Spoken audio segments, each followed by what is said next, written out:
The story begins with a computer engineer named Max, who is wrapping up his work in Thailand and preparing to head back to his home country, the USA. Upon arriving at his hotel, the receptionist hands him a package from an unknown sender. Inside, he finds an advanced, cutting-edge smartphone. Not giving it much thought, Max sets the phone aside and goes about his business. However, the phone suddenly rings, displaying a message: "Hotel prices will be 50% off this weekend." Max confirms the offer with the receptionist and decides to extend his stay in Thailand for 2 more days to take advantage of the discount. Later that evening, Max watches a news report revealing that the plane he was originally supposed to be on has crashed with no survivors. A chill runs down his spine. He realizes he narrowly escaped the tragedy, thanks to the message he received on the phone. Just then, another message appears, advising him to buy shares of Scissor Company to make money. Max dismisses the message, but when he returns to his hotel room, he's shocked to see on the news that the shares of Scissor Company have skyrocketed, and investors are making huge profits. Max regrets not taking the opportunity. The following day, as Max prepares to leave for the USA, he receives another message instructing him to travel to Prague. Without hesitation, Max cancels his original flight and decides to head to Prague. When he tries to track the source of the messages, he finds that there is no record of the sender on his phone. After arriving at Prague's airport, Max takes a taxi to the Empire Hotel, as suggested in the message. The taxi driver, Yuri, strikes up a conversation, praising Max's phone, explaining that it's the most advanced model yet to be released on the market. Yuri, who hails from Russia, offers to help Max if he encounters any issues with the phone. Once at the hotel, Max attempts to track the sender through the shipping company, but they refuse to provide any information due to their privacy policy. Shortly after, Max receives another message instructing him to try his luck at slot 13 in the hotel's casino. When he arrives, he finds someone already playing the machine. Just as Max prepares to leave, another message appears, predicting that the 4th spin will hit the jackpot. Max offers the man €20 to switch seats, citing superstition. The man ignores him, so Max increases the offer to €100. The man accepts, and Max proceeds to spin the machine, winning a staggering $300,000 on his first attempt. The casino manager, John, watches the events unfold through security cameras, and instructs his team to keep a close eye on Max. Max receives another message, instructing him to move his winnings to the blackjack table. Following the instructions, Max places all his money on a single hand of blackjack and wins again. John is now even more suspicious and sends an associate to inform Max that the use of phones is strictly prohibited inside the casino. Despite his winnings, Max is still unsatisfied and wants more.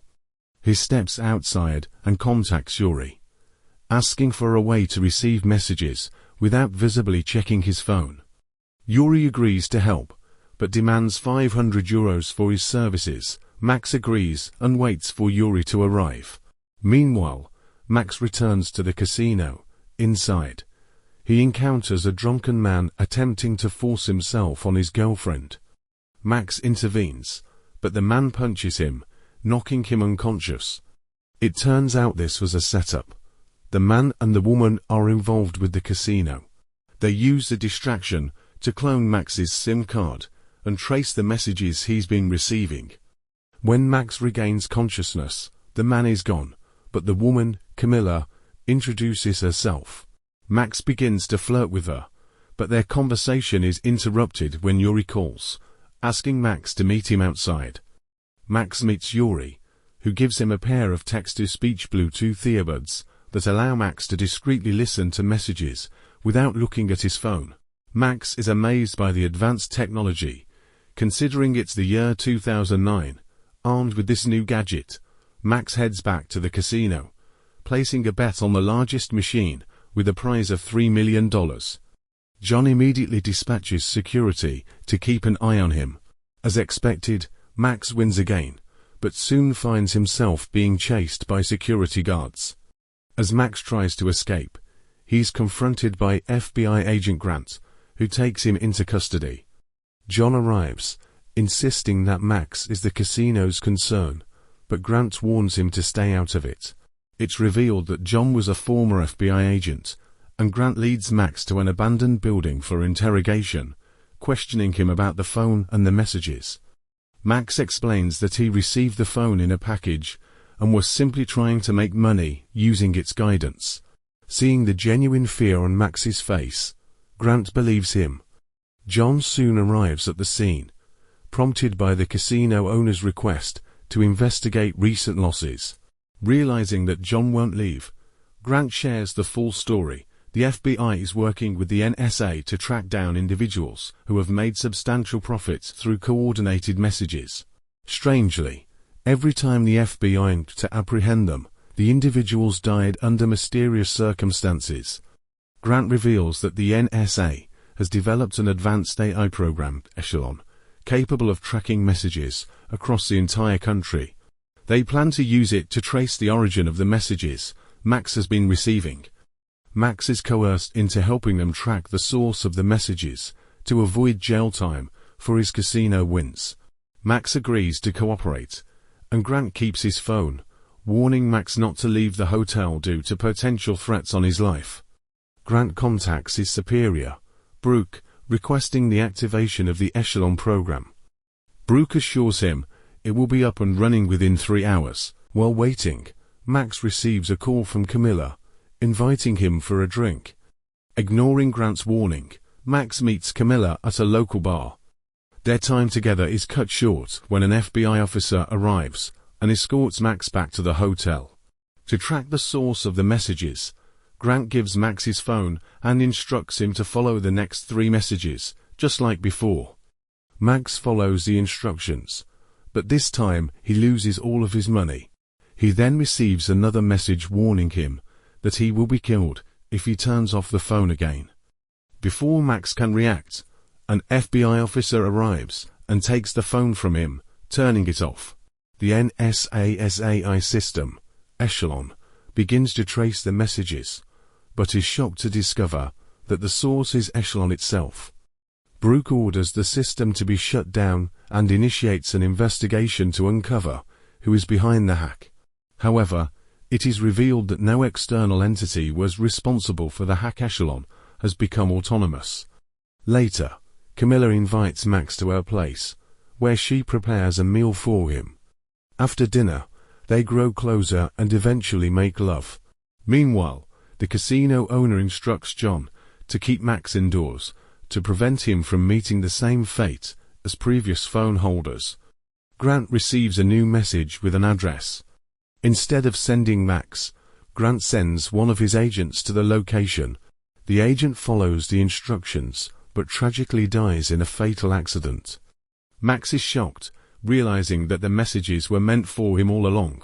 Max delves deeper into his research on the Echelon program, learning that the NSA can access every citizen's messages and tap into surveillance cameras across the country. Camilla spots a sniper on a rooftop across the street and shoves Max out of the way, narrowly avoiding a bullet. They are soon attacked by 2 more men, but Max helps Camilla fight them off. As the situation escalates, John arrives and drives Max to a secure location, where he reveals that the NSA wants Max dead due to his knowledge of Echelon. The only way to survive is to find the source of the messages. Max suggests Yuri could help, and they fly to Moscow to meet him. In Moscow, Yuri reveals that Echelon has not been hacked. It is autonomously transmitting messages and spreading across computers worldwide. The program had predicted the plane crash and the rise of scissor companies' shares. It has also spread to casino machines, helping Max win. But the question remains, why is Echelon doing all this? As they attempt to escape, the FBI gives chase, and John makes a daring escape with Max. The NSA orders Echelon to be allowed to upgrade, but Grant and Max realize they must shut it down to protect the public from its growing power. Max confronts Echelon directly, and the AI self-deletes after realizing that it poses the greatest threat to American privacy and freedom. With Echelon gone, Max is arrested by the FBI, but the government quickly releases him to avoid public backlash. Camilla delivers a $3 million check from the casino owner for Max's role in shutting down Echelon. Meanwhile, Yuri, revealed to be a Russian government officer, reports to his superiors that the mission was a success. The Russian government had orchestrated the entire plan to eliminate Echelon and protect their national security.